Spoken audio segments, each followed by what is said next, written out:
When most people hear the term American muscle, they immediately think about the horsepower wars of Detroit in the 1960s. But the reality is, American muscle was born earlier, much earlier.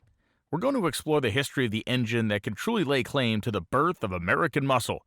The World War I Liberty V-12, a power plant that the world needed, was designed by two brilliant guys in 5 days and alerted the planet to the idea that America, when called upon, could deliver in times of desperate need beyond what perhaps anybody expected. World War I was the first truly mechanized war that humanity had ever seen, and it was a colossal disaster for everybody involved.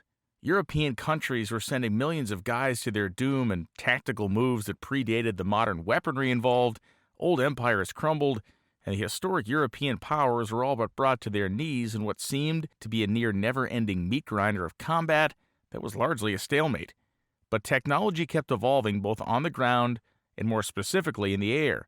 This was the first time that the idea of air power and reconnaissance, combat, and even long-range for the time bombing were largely employed in their earliest forms. But there was a massive problem.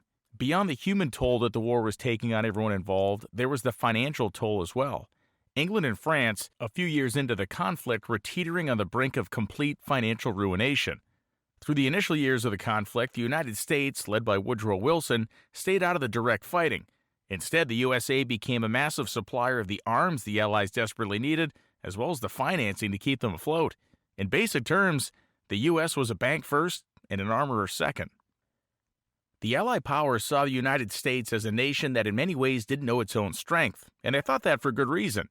The massive landmass of the country, its population growth, and the burgeoning industrial strength of the nation were things that they could only dream about, and it seemed to just be collectively dawning on the population of the United States what it could be capable of.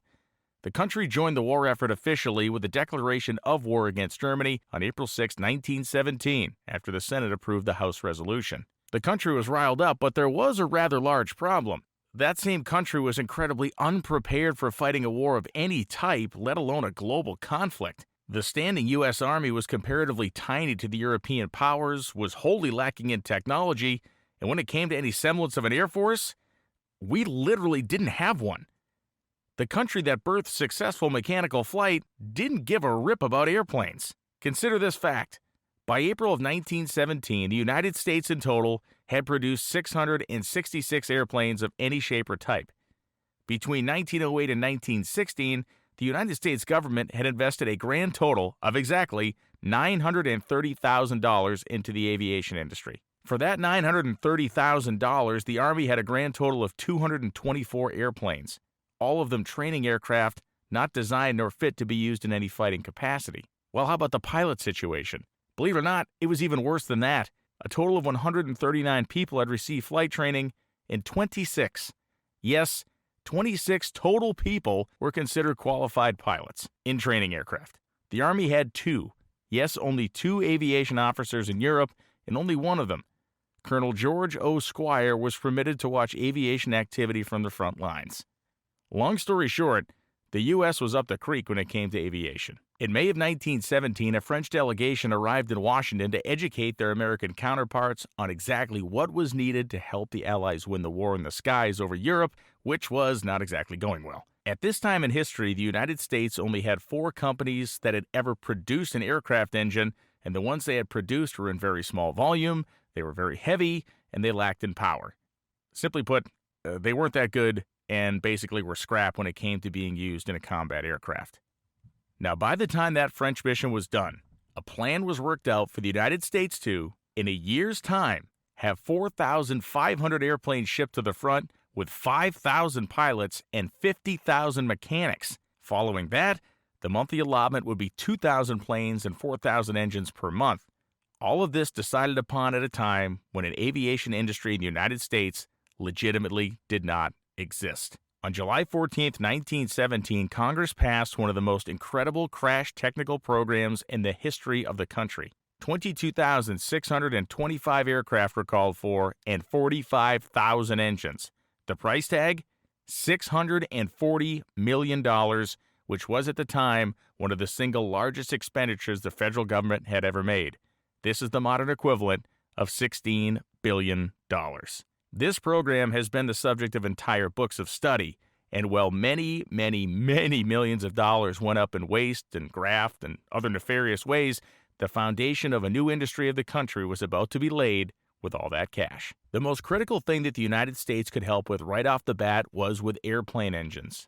Now, this was always the weak point for the Allied effort. For starters, more than 65 different types of engines were being used in airplanes in the war at this time. Virtually all of them are hand-built in small numbers by skilled craftsmen. In comparison, the Germans were basically using 5 different designs throughout all their planes. This allowed them to vastly outproduce the Allies in huge numbers month to month on the aviation front, both with engines and with airplanes.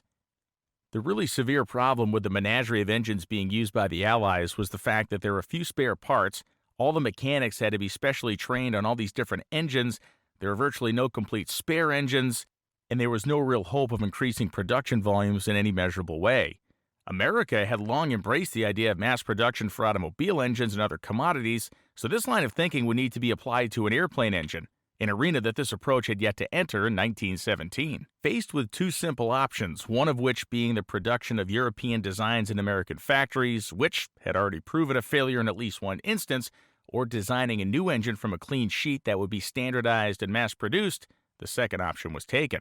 Now, all the United States had to do was, starting from scratch, produce the highest volume aircraft engine in history, which also made the most horsepower with the lightest weight than any other had achieved on Earth to this point in history, starting from absolutely nothing. Cool.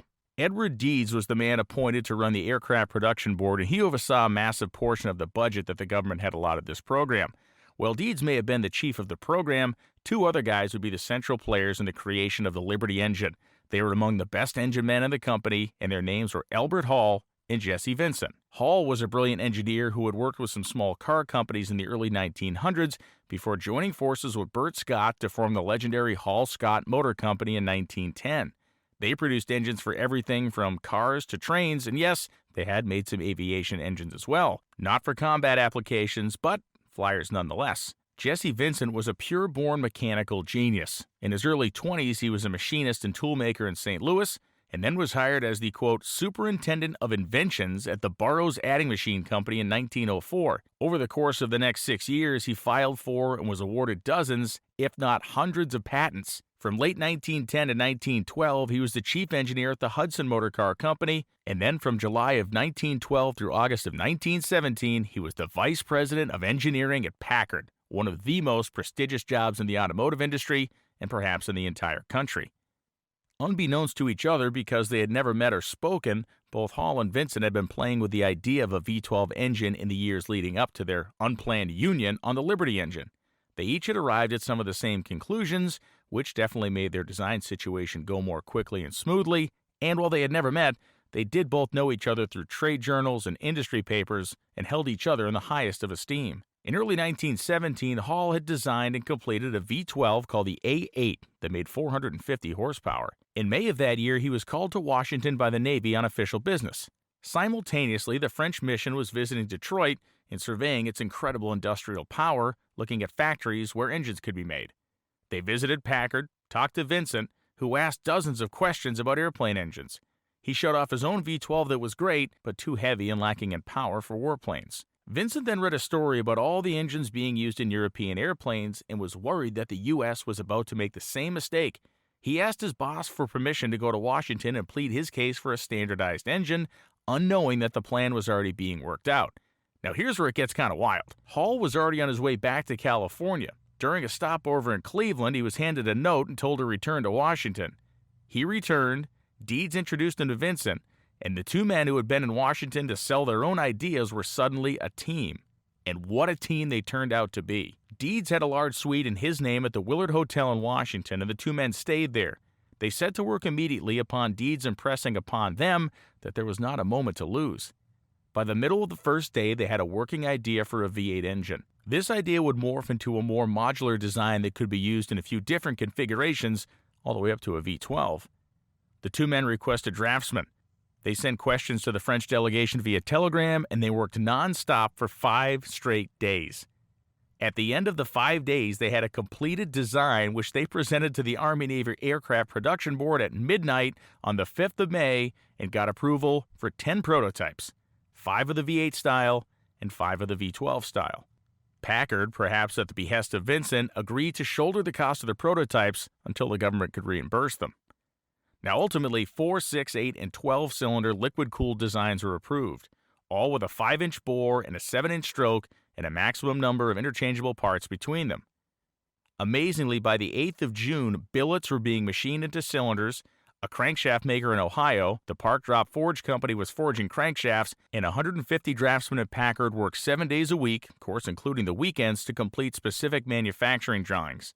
Parts were being ordered from places like Cadillac, who supplied the connecting rods and rocker arms, pistons from the Aluminum Casting Company of Cleveland, piston rings from the Board High Compression Ring Company, valves from the Rich Tool Company, and so on and so forth. This was an epic full-court press, and the first prototypes were delivered on July 3, 1917. From a drawing on June 4th to a running engine in July, more than 100 years ago, without the aid of a CNC machine or a computer of any type, is astonishing. Now, the next phase was extensive testing and tweaking of the design, which happened around the clock in July, and by August 29, 1917, a Liberty V-12 was flying in an aircraft. That is incredible. So what made this thing such a beast for its age? Why was it so good? Well, let's get into the nuts and bolts of the engine. Actually, first, let's not. Let's talk about something a little bit off the wall to consider about the Liberty V-12 engine in its time frame of 1917. Believe it or not, this was a highly guarded government secret. This engine was considered somewhat of a superweapon. It was going to give Allied aircraft more altitude, more speed, and more ability than their German counterparts, and nothing could be leaked. The United States government did not release details about this engine until about a full year after it was actually debuted in the war. No public photos were shown of it until August of 1918, and even then the descriptions were kind of vague. The very first mention of the Liberty V-12 was in the Chicago Tribune of August 18, 1917.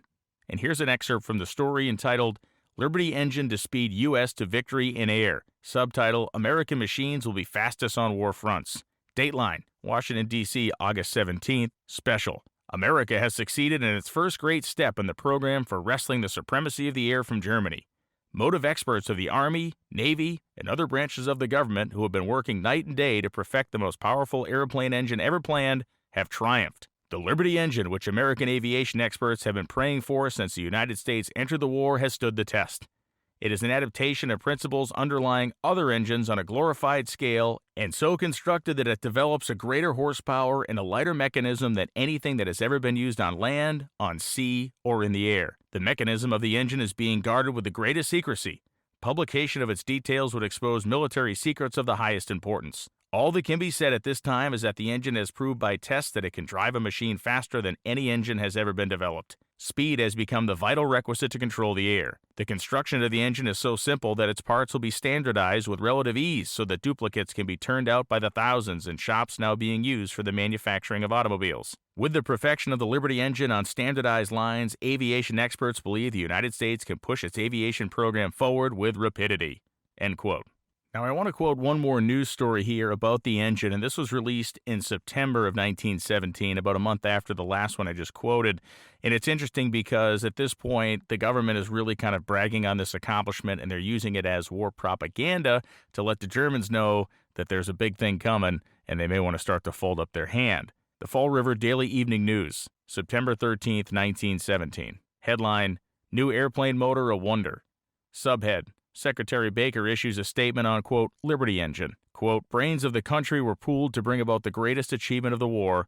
All tests are most gratifying." Dateline, Washington, September 13th. Secretary of War Baker's statement on the new Liberty motor is as follows. The United States aviation engine has passed its final tests. They were successful and gratifying. The new motor, designed by the Signal Service as the, quote, Liberty motor, is now the main reliance of the United States in the rapid production in large numbers of high-powered battle planes for service in the war. The power, speed, serviceability, and minimum weight the new engine invites comparison with the best that European war has to offer. I regard the invention and rapid deployment of this engine as one of the really big accomplishments of the United States since its entry into the war. The engine was brought about through the cooperation of more than a score of engineers who pooled their trade skills and secrets in the war emergency, working with the encouragement of the Aircraft Production Board, the War Department, and the Bureau of Standards. The story of the production of this engine is a remarkable one. Possibly the war's produced no greater single achievement. One of the first problems which confronted the War Department and the Aircraft Production Board after the declaration of hostilities was to produce quickly a dependable aviation motor. Two courses were open. One was to encourage manufacturers to develop their own types, the other to bring the best of all types together and develop a standard. The necessity for speed and quantity production resulted in a choice of the latter course, and standard motors became our engineering objective. Two of the best engineers in the country who had never before seen each other were brought together at Washington, and the problem of producing an all-American engine at the earliest possible moment was presented to them. Their first conference on June 3rd lasted from afternoon until 2:30 o'clock in the morning. These two engineers were figuratively locked in a room in Washington and charged with the development of an airplane motor for use by American aviators over the battlefields of Europe. For 5 days, neither man left the suite of rooms engaged for them. Consulting engineers and draftsmen from various sections of the country were brought to Washington to assist them. The work in the drafting room proceeded continuously day and night. Each of the two engineers in immediate charge of a motor development alternatively worked 24-hour shifts. An inspiring feature of this work was the aid rendered by consulting engineers and motor manufacturers who gave up their trade secrets under the emergency of war needs. Realizing that the new design would be a government design, and no firm or individual would reap selfish benefit because of its making, the motor manufacturers nevertheless patriotically revealed their trade secrets and made available trade processes of great commercial value. These industries have also contributed to the services of approximately 200 of their best draftsmen. The two engineers locked together in a hotel room in this city promised the government, if given an opportunity, they would design a satisfactory engine before a working model could be brought from Europe. A remarkable American engine was actually produced 3 weeks before any model could have been brought from Europe. It was promised that this engine would be designed and developed before the 4th of July, 28 days after the drawings were started. The new engine was set up. This was on July 3rd. In order to have the engine in Washington, in an actual running order at the nation's capital on Independence Day, the perfected engine was sent from a western city in a special express car. The journey was made in 21 hours, and 4 young men guarded the engine en route to Washington and personally attended to its transfer from one railroad to another. With the need for speed as an incentive, tools for building the first engine were made even before drawings were finished, on the assumption that they would be correct. Parts of the first engine were turned out in 12 different factories all the way from Connecticut to California. When the parts were assembled and the adjustments were perfect, and the performance of the engine was wonderfully gratifying. This in and of itself demonstrates the capabilities of American factories when put to the test and when thoroughly organized for emergency work of this sort. One of the chief rules outlined at the beginning of this design work was that no engineering should be allowed to introduce construction which had not been tried out. There was no time for theorizing. The new engine is successful because it embodies the best thought of engineering experts to date. Not only did this country furnish ideas through celebrated consulting engineers, but the representatives in the United States of England, France, and Italy cooperated in the development of this motor. 30 days after the assembling of the first engine, preliminary tests justified the government in formally accepting the engine as the best aircraft engine produced in any country. The final test confirmed our faith in the new motor in every degree. Both the flying and altitude tests of the new motor have been gratifying. One test was conducted at Pikes Peak, where the United States aviation engine performed satisfactorily at the high altitude. One of the engines in an airplane broke the American altitude record in a recent flying test. While it is deemed inexpedient to discuss the detail of performance and the mechanics of the new motor, it may be said that standardization is a chief factor in the development of the government's engine. Cylinders, pistons, and every other part of the motor have been standardized and may be produced rapidly and economically by a multitude of manufacturers." End quote. Now, I realize that Baker's story is a little long, but it's important because this was a major accomplishment for a country that kind of needed a win.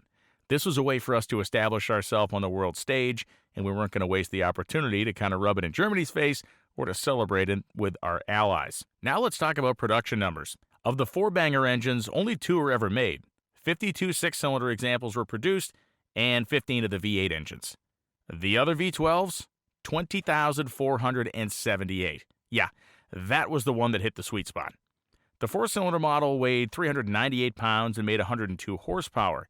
Now, these were only experimental engines, and there probably would have been more power available had they been refined totally to a production model, but there really wasn't any sense in moving ahead with this design. The inline-6 engines weighed about 540 pounds and made just over 200 horsepower. There were already existing models that filled this particular role, so it didn't make many waves, and like the inline-4, it was made in very short quantity. The V8 model weighed 575 pounds and made 270 horsepower, was manufactured by General Motors at a price of $3,000 apiece. Upgraded from its original design with a better intake and upgraded carburetors, the engine then cranked out 330 horsepower, but the engine had one critical major flaw: it vibrated horribly. The 45-degree V angle may have had a hand in this, or potentially other factors, but the engine was a paint shaker and was unfit to be in any aircraft, especially one made of wood and cloth as they were at this time in history. Buick was actually building these engines at the time, and production was halted after 15 were made. Happily, though, the very first Liberty engine, quote, ever made was a V8, and that one was made 21 days after the drawings were produced in that hotel room. That engine was saved and placed into storage for historical purposes, and I do believe it still exists today. Oh yeah, why is it called a Liberty engine? And this was a stroke of genius on behalf of the government.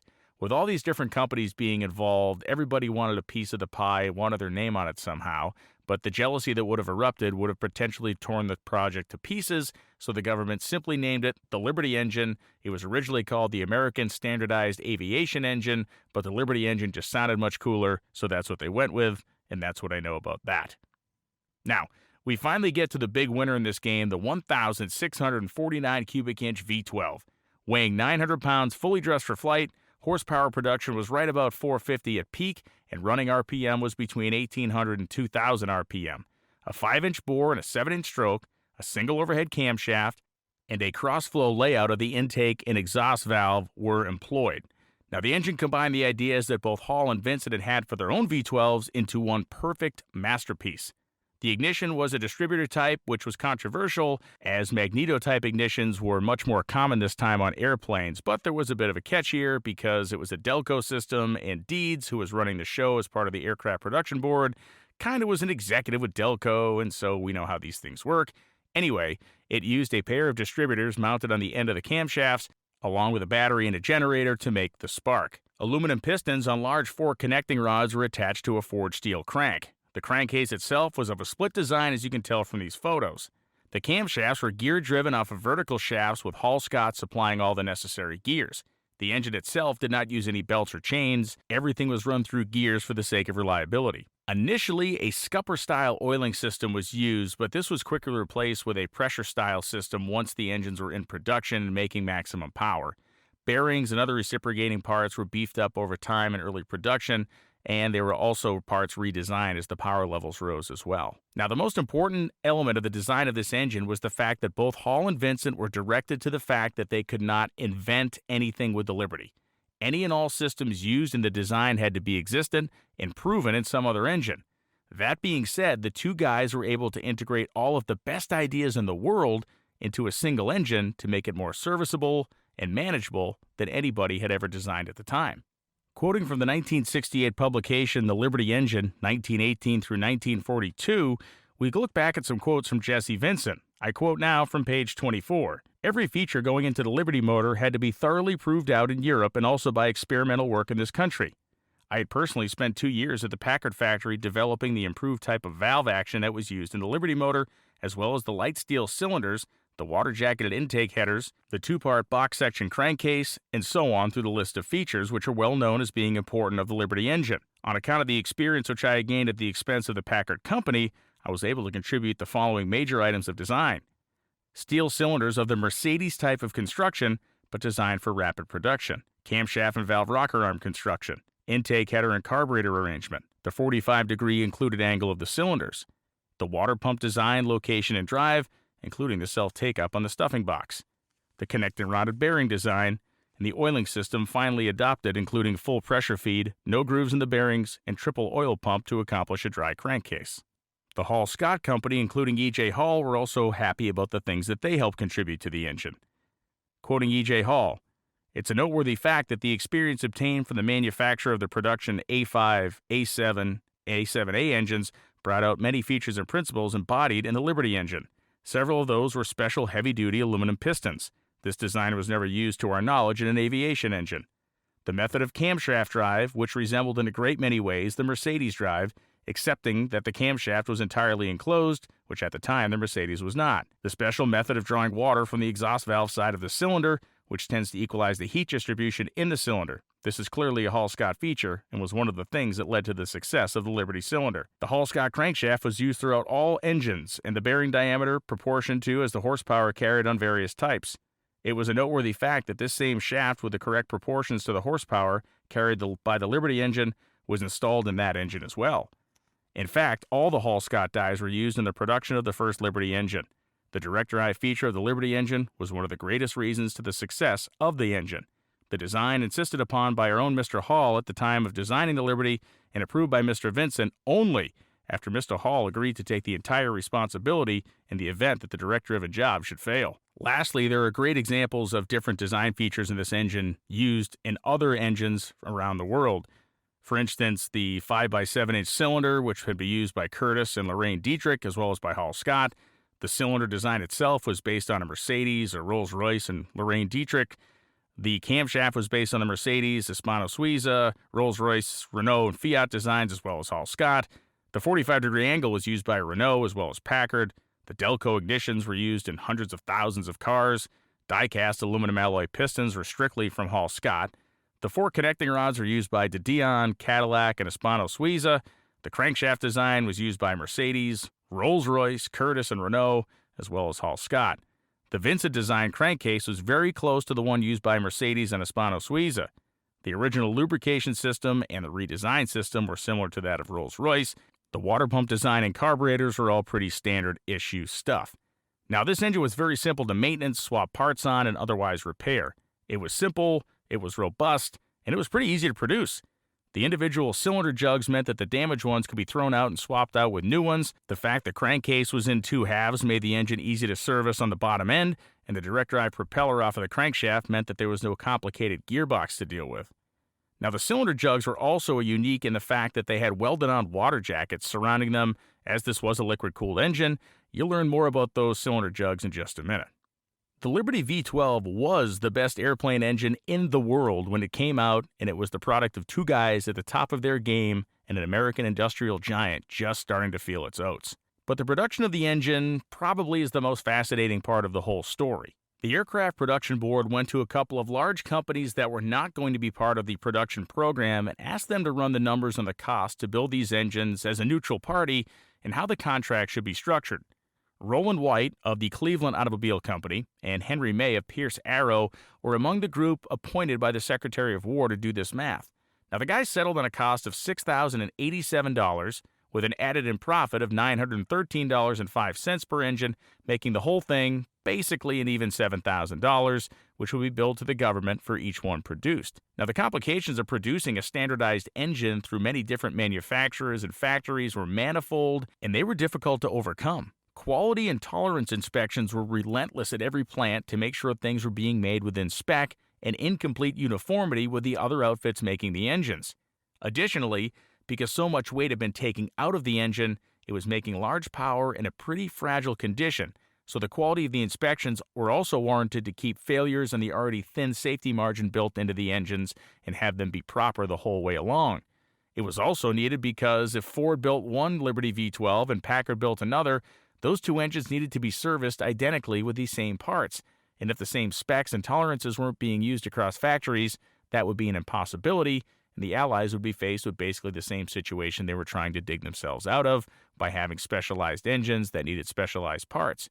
To defeat the purpose by having poor quality control would be to sink the whole program. There were major difficulties in the production of these engines as well. If we take the manpower shortages from the draft and enlistments, the natural resource shortages of stuff like coal and other needed raw materials, lumber shortages, and the voracious need for every plant to have huge quantities of all this stuff at once to get going, caused massive backlogs and a very rough start to the production of the Liberty V-12.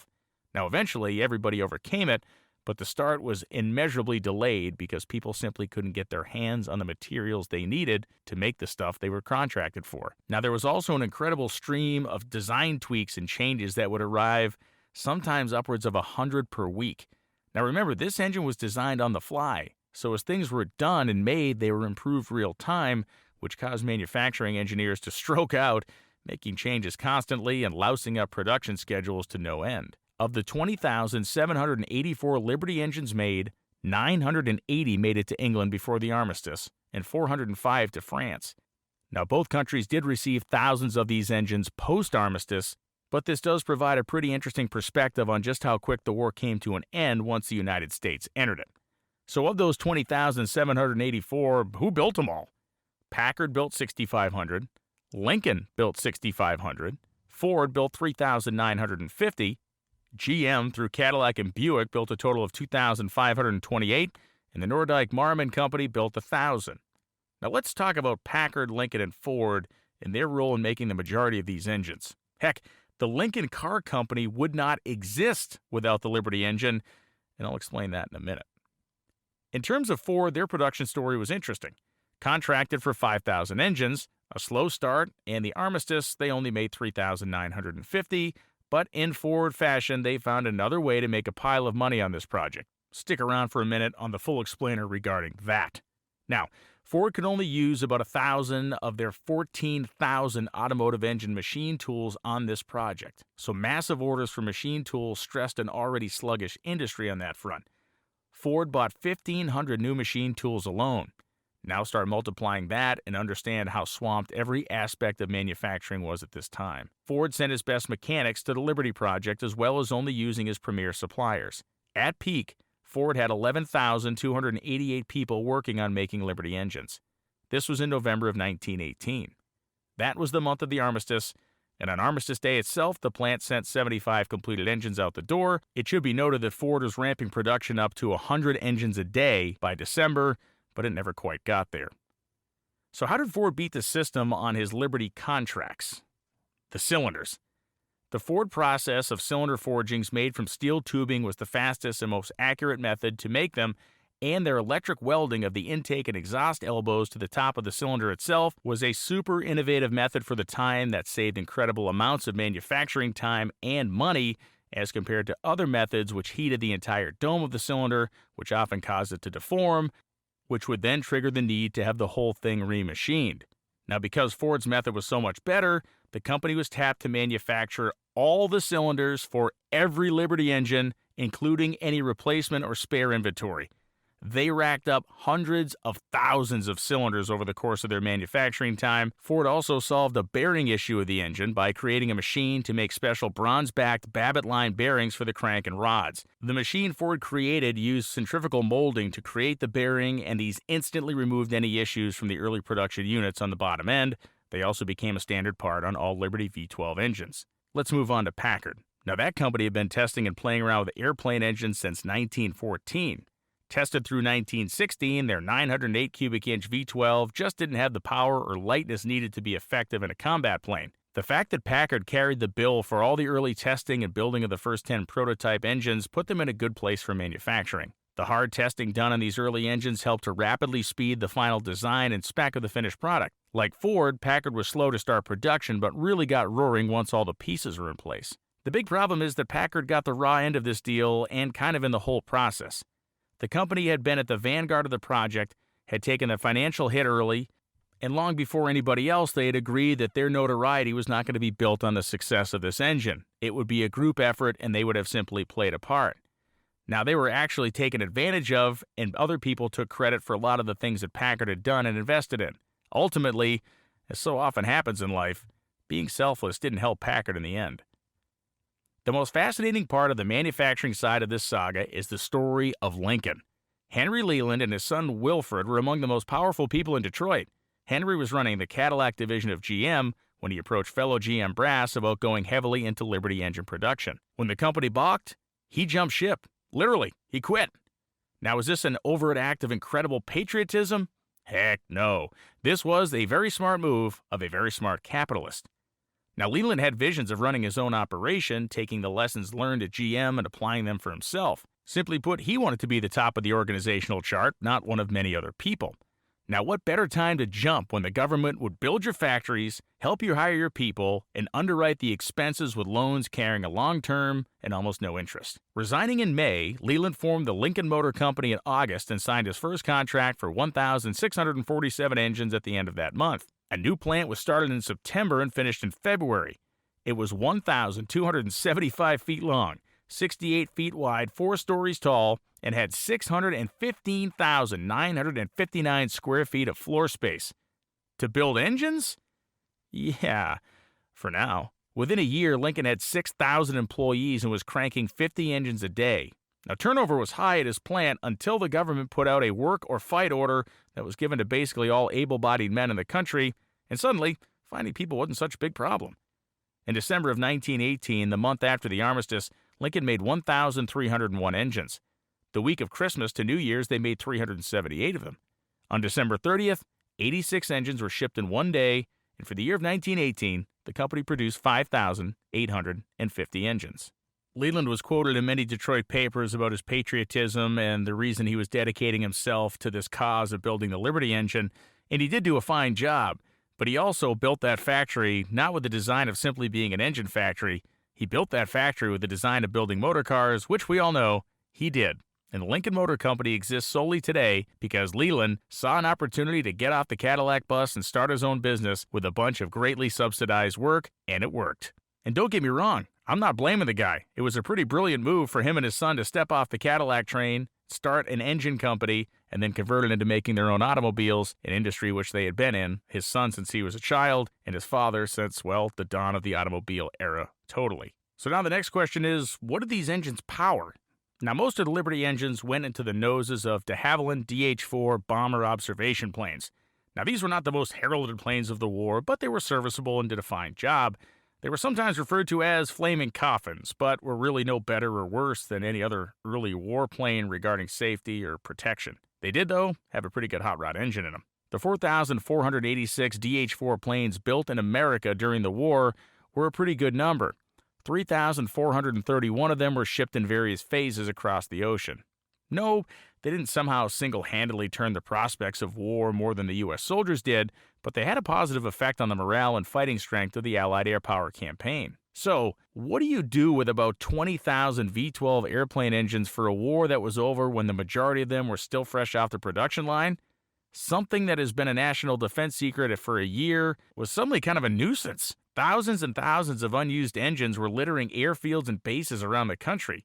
Some people proposed selling the surplus engines to the public for use in private aircraft, but the Defense Department shut that idea down. The Liberty V-12 was so good that it was still a gold standard engine while other stuff was being developed, and it really took years to be made to look kind of old and obsolete by new designs. That's really how far ahead of its time this engine was. The Air Mail and Air Service were using some of the engines in their own planes, but there was another larger problem. All of the engines sitting around discouraged the development of new projects and power plants. By 1924, the U.S. was falling behind again in the military air realm. There were still 11,000 Liberty engines out there just sitting around. The government said that this supply could last the Air Service for 26 years. Uses were considered for the Liberty engines through the 20s, with government gridlock getting in the way of any progress. In 1929, the Air Corps banned the use of Liberty engines in any new proposed design. The L-12 surplus was slowly dispersed in a few different ways. One of them was selling the engines off to foreign countries that didn't have the wherewithal to develop their own tech, and somehow a lot of them ended up in speedboats, many of which were used by rum runners to outduel the Coast Guard in the ocean, until the Coast Guard started slapping them into some of their own boats. Now, believe it or not, some of these actually powered Christie tanks that the America first used during World War II in the early stages. Russia and England both bought some to use in tanks, trucks, and armored cars as well. This story from June of 1929 kind of tells the end tale of the Liberty. Headline, Liberty motor out of first-line air duty. Last war engine bombers go into, quote, training. Washington, June 9th, 1929. The beginning of the end for the famous wartime Liberty aircraft engine was seen here today when the last Liberty-motored Army bombing planes were ordered out of first-line Air Corps bombardment units. They will be replaced by new type bombing planes powered with engines developed since the war. 8 Keystone bombers powered with Liberty motors passed through here today from Langley Field, Virginia, en route to Wright Field, Dayton, and the Army Repair Base at Middleton, Pennsylvania, where they will undergo overhaul. They will then be flown to Kelly Field in San Antonio, where they will be used to train advanced students in piloting heavy aircraft. The Liberty engine bombers saw their last active service with first-line units in the recent Ohio maneuvers. They proved to be at least 15 miles an hour slower than the new bombers powered with Pratt & Whitney Hornet radial air-cooled engines. The new planes are attached to the 2nd Bombing Group, Langley Field, and the 11th Bombardment Group, Rockwell Field, California. By the last Air Corps appropriation, no funds available beginning July 1st may be used for the purchase of Liberty engines. Those which the Army has on hand will be used as replacements. On the theory that the war must be won in the air, Congress early in 1917 appropriated $640 million for aircraft production, and a Corps of Engineers and Draftsmen was figuratively locked in a suite in Washington to design what was to be known as the Liberty motor. Consulting engineers and motor manufacturers made available their trade secrets. It had been promised that the motor would be developed by July 4th. On July 3rd, the first one was set up in what was referred to as a Western city in order to have it in Washington in an actual running order on Independence Day. A special express car with 4 guards made a record run to the Capitol. Parts of this first engine had been made in 12 different factories, and the tools for building it had been made by calculations before drawings were completed. 30 days after the motor had been assembled, it had been tested and accepted by the government. The Liberty motor was built in 3 sizes of 4, 8, and 12 cylinders, with the parts interchangeable for all." End quote. To quote once more from the Smithsonian Air and Space Museum's 1968 publication, The Liberty Engine, 1918 to 1942, quote, "The engine is noteworthy in the boldness of its conception and the dedication of its proponents in the face of adverse criticism. Vincent's unwavering determination that the engine design should not be compromised and Deed's firm and intelligent leadership were primary factors in its success. The Liberty marked the first attempt to standardize an aircraft series engine for mass production in the United States. Credit for successful production must go to the automotive industry, which utilized production experience gained with auto engines to mass-produce the Liberty. The most striking part of this story, however, is that with the Liberty engine, the United States moved from a position of gross inferiority in the aircraft engine technology arena to superiority in less than 1 year. It has been well said that the Liberty was among America's greatest contributions to World War I. Finally, was the Liberty engine actually designed in 6 days? This has been one of the legends surrounding the engine, but could it have been done? Not completely. Without the research of a Vincent or the production experience of a Hall or the inventive genius of both, there would have been no Liberty engine. The 6-day session in the Willard Hotel was actually the culmination of the years of experience of the two men, the aggregation of their knowledge into an engine design. But on the other side of the coin, their Liberty engine was a complete departure from the heavy, durable aircraft engines of the day. It was an aristocrat. The ingredient of lightness with power was designed into the engine in 6 days, and the vision and skill that put it there must ever be respected." End quote. My favorite part of the Liberty engine story is the fact that the German government came out many times and said it was a fallacy, that it was a fake, and that it was a propaganda routine that the United States was pushing forward, and that the engine that they were talking about could A, not be designed, and B, never designed and constructed in the United States to be successful.